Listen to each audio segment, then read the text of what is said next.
Në Kosovë, bloku pasgjedhor i krijuar nga Lidhja Demokratike, Aleanca për Ardhmërinë e Kosovës dhe Nisma për Kosovën janë shprehur të pakënaqur me refuzimin e presidentes Atifete Jahjaga që të kërkojë sqarime shtesë nga gjykata kushtetuese për zgjidhjen e bllokimit politik në vend.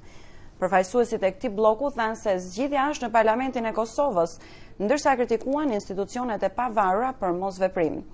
Edhe 5 muaj pas zgjedhjeve të parakohshme parlamentare, partitë politike nuk kanë arritur ndonjë marrëveshje për ngritjen e institucioneve të reja.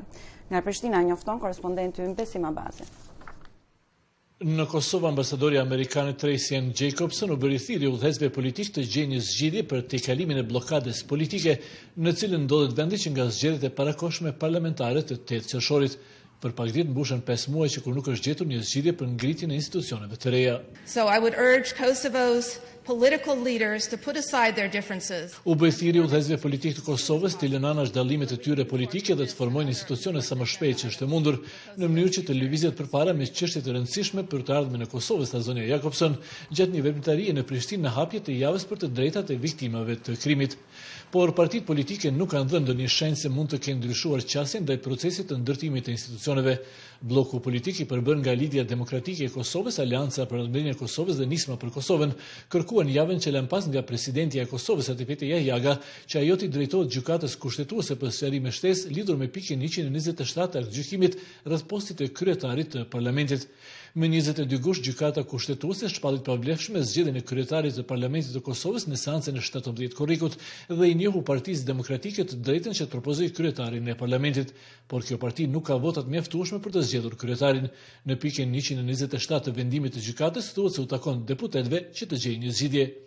Presidentja e Kosovës Atifete Jahjaga refuzoi të drejtohet gjykatës kushtetuese, ndërsa u bëri thirrje udhëheqësve politik për një takim të përbashkët në zyrën e saj.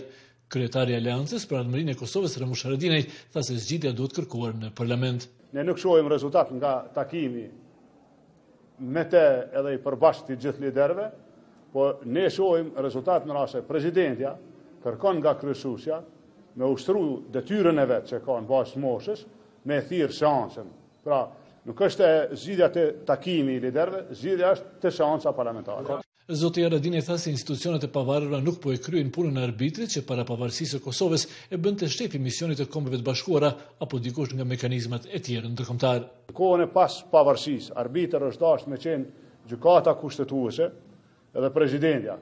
Mirë po tani ju e shihni kemi një rreshtim bllok të presidentes, gjykatës kushtetuese dhe të kryeministit të shkumje. Presidentja Jahjaga ka zhvilluar takime të ndara me partitë politike në përpjekje për të lehtësuar dialogun politik, por deri tash nuk ka pasur ndonjë ndryshim qëndrimesh. Ajo ka tërhequr vërejtjen se vazhdimi i bllokadës po kërcënon qëndrueshmërinë e shtetit të Kosovës dhe mirëqenien e qytetarëve të saj. Për Zërin e Amerikës, Besim Abazi, Prishtinë.